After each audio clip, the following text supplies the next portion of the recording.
So this is the Nate and Mary Ida Doan Santa House exhibit. This was just recently put up in summer of 2020. This exhibit really tugs at the heartstrings, and this is very nostalgic for anybody that grew up in Bay City, young or old. Nate and Ida Mary Doan were Mr. and Mrs. Claus in Bay City for nearly 50 years, spanning between the 1940s to the late 1980s. And a lot of people are surprised to learn of just the international presence that Nate and Mary Ida had.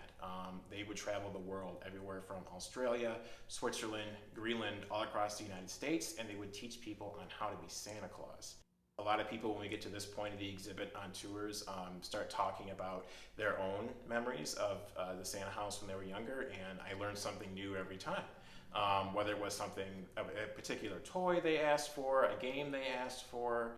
The previous location of the Santa house was on the east side of the river in Winona Park, where the Doubletree is now. In 1998, the Doubletree was going to be built, so they moved the house in 1999.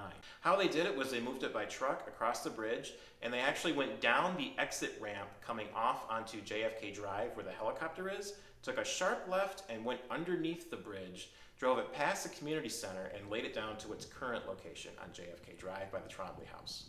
So we are on the first floor of the museum in the Trails Through Time exhibit, and this is our largest exhibit. It takes us through Bay County history starting about 10 to 12,000 years ago with the ancient Anishinaabe people of Michigan, going through up till the modern day of Bay County.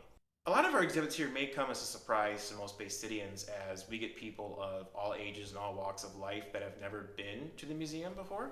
And there is always at least one or two or 10 things that catches them off guard or by surprise, and the Santa house is one of them. Particularly the story of the move and just how big an international presence they had as, some would say, the real Mr. and Mrs. Claus.